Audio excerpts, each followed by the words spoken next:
Come with me today as I head into 4 different local video game stores in search of video games. The first stop is probably the worst one, and that is Vintage Stock, because the games here are pretty overpriced. First off, I headed over to the GameCube section where I did find a few interesting games, but $70 for Luigi's Mansion is absolutely absurd, so I quickly moved on from that to the Wii and saw some games like Wii Sports Resort here, also too expensive, and then some Wii U games here down at the bottom.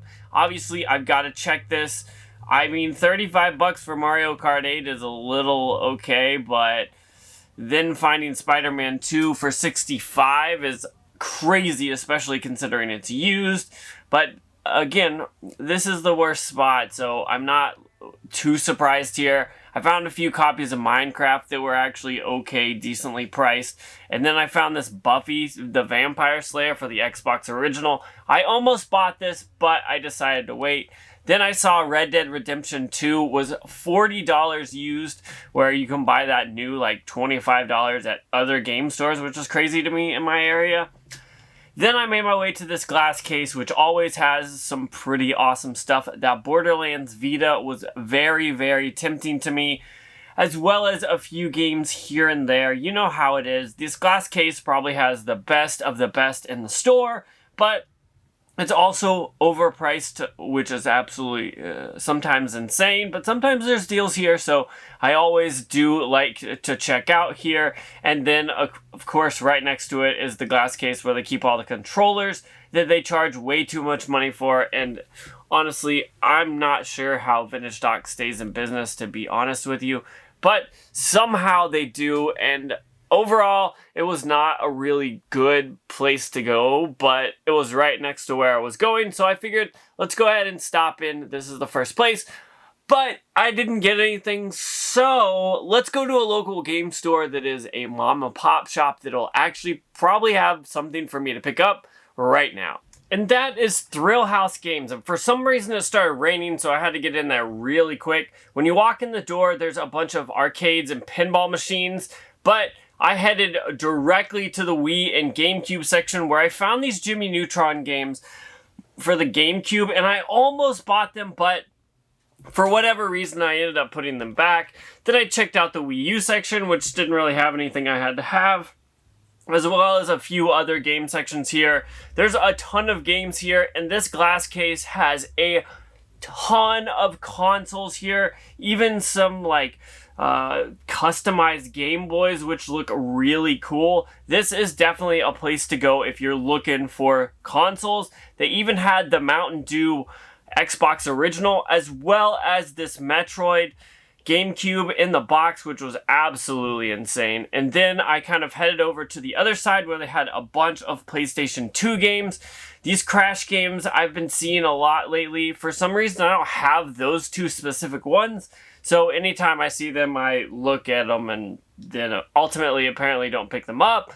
But I continued on and found more kind of ridiculous games that were jumping out at me. And then this is like the overpriced or overproduced section, I guess. There's all really cheap stuff here. And then I headed over to the PlayStation 1 section where I found Destruction Derby 2 for $12. I absolutely love the first version of this game, so when I saw this, I knew I had to have it because I don't have it in my collection.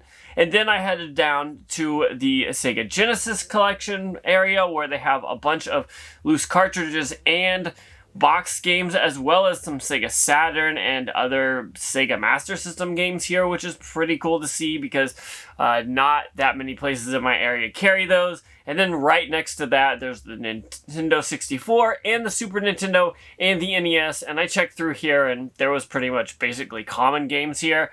But then we made it to the glass display cases. They have a ton of Switch games here and 3DS games here. As you can tell, even some PSP games and Game Boy and Game Boy Advance games. That Pokemon Red looked pretty good actually, but I ended up passing on it for whatever reason. Then I checked out the more expensive NES, Nintendo 64, Super Nintendo, Genesis games, as well as some disc-based games like the Wii U here, or the Xbox 360, or the Xbox original. And honestly, this is where Thrill House has a ton of amazing games here. These are all really hard to find games, but they have them in really great shape.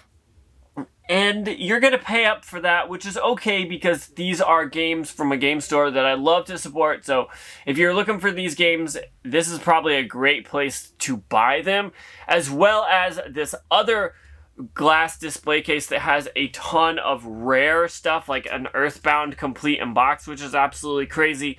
But for the most part, that's all I was checking out when I was there. And honestly, I ended up getting one game, and that was Destruction Derby 2 for $12. Now, nothing else really jumped out to me, and I knew we had more places to go, so I checked this out and knew I had to have it. I don't have it, so it's going to be awesome to play. I can't wait to plug in my PlayStation 1 over there and get to playing this. But for the most part, this is all that caught my eye, so let's continue on. And my wife wanted to stop at this used bookstore, which I was like, cool. And then I noticed they have a huge game selection. First off, I found Guitar Hero 5 for $13 for the PS2, and a few other games here and there. They got some PS4 games, some Wii, Xbox Original, Xbox 360, some PS3 and PS4 games here. And honestly, this is a pretty decent selection. These games were in great condition. I did not expect to see this many games at this bookstore, to be honest with you. I found Rock Band 4, but I think they wanted a little too much for it, so I ended up putting that back and checked out the Xbox 360 games because those are going crazy. Obviously, I gotta check out Skate 3 every time I see it. Amazing game. But then I ended up grabbing Guitar Hero 5. This is worth around $20, so for 13 bucks, I'm not too sad about that. Then I saw this Mario Kart Wii puzzle, as well as a few games in this glass display case. And then this other display case had a ton of other games from the PlayStation 4, the Switch, and a few other random consoles, as well as 2 Pokemon games for the Game Boy Advance, which actually kind of blew my mind, and I'm shocked that they ended up having this. But I ended up getting Pokemon Ruby and Pokemon Sapphire for both $75, which is pretty good considering these games go for about 80 bucks on price charting. So I ended up spending $13 on this and $150 on these. And overall, I'm pretty happy considering I stopped at this bookstore not expecting any video games at all. And they actually had a pretty decent selection.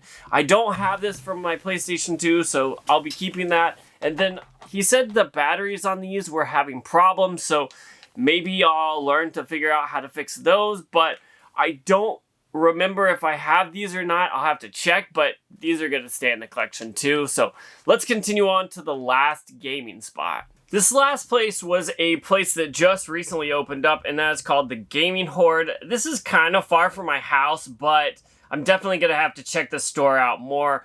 First off, right off the bat, on the left, once you walk in the door, there is a huge display case of a bunch of different consoles, whether they're loose or boxed. And I talked to the owner a little bit, and he said these used to be full, but they had just sold a bunch of consoles.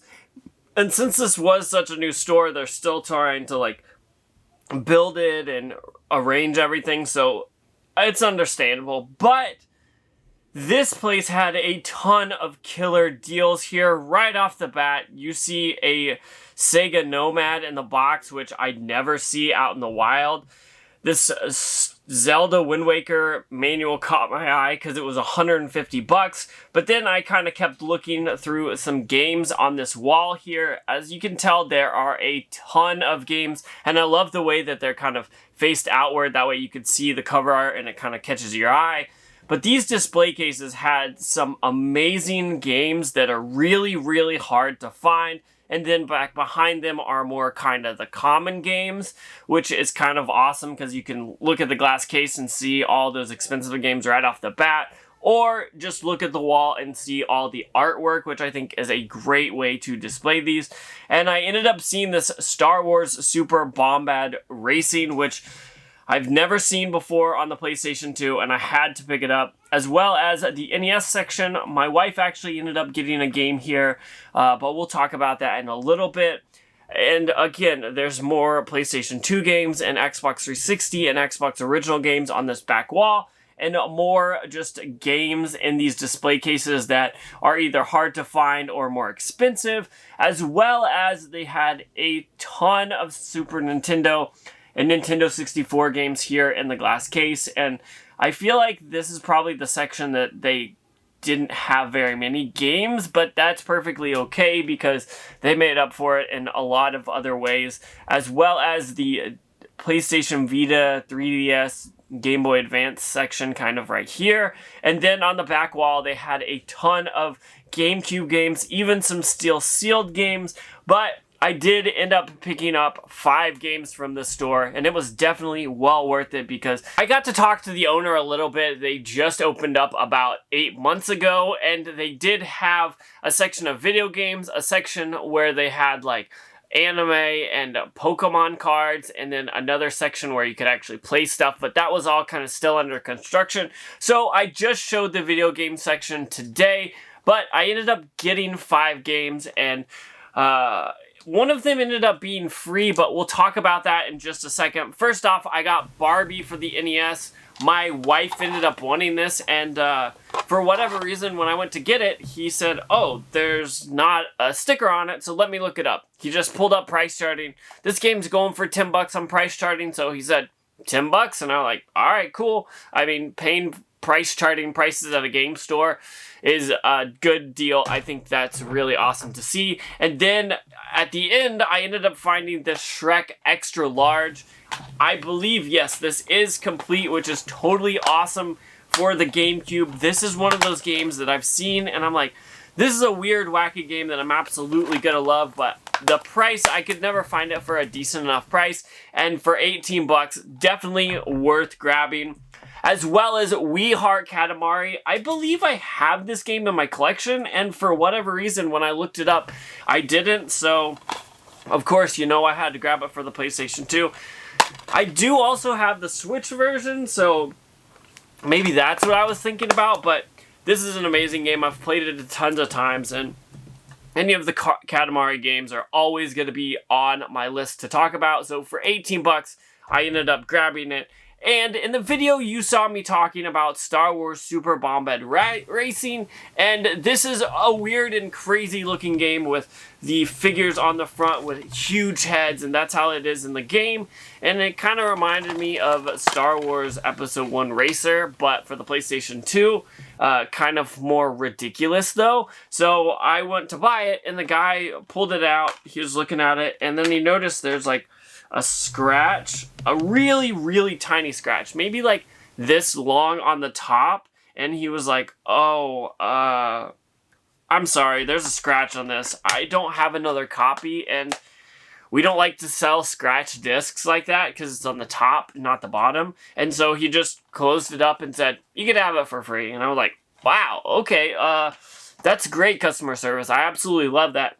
He's wanting to sell consistent, good product and clean discs and everything like that. So he just threw this in because he said, we're not going to be able to sell it. We probably would have just thrown it in the trash. So I was like, okay, well, since that is going to be free, I was looking at Second Sight for the Xbox original. So for 15 bucks, I went ahead and grabbed this as well. But I feel like this place is a store I'm definitely going to visit again, and I'd love to see new gaming stores pop up in my area. So I ended up buying 5 games from this. I didn't check prices or anything, but the prices that I did end up spending were pretty much what these games were worth, maybe a little bit cheaper, or about 5% cheaper than price starting, or right at price starting. So these were definitely well worth picking up. But overall, we ended up finding some amazing stuff in today's video, and I'm definitely glad I went out hunting today because we found a really good stuff at some kind of unexpected places like the bookstore. But these places are places I've got to go often enough. I don't. They're a little bit too far away from me, so I figured, let's go out for the day, go to some places. That vintage stock was way overpriced, and I'm glad I went to the local stores and ended up finding some good stuff. But I'm going to get out of here because I got to play some games here that I'm definitely super excited to play and test all the rest as well. So if you haven't checked out that video right there, you definitely need to. But what do you think? Was the last game store the best place you would have picked up games? Maybe the second one or the used book places? Just comment down below and let me know what you think about all these game places and the video itself. So I'm getting out of here. So if you haven't seen that video, you gotta check it out. But I'm getting out of here, so check that out if you haven't already.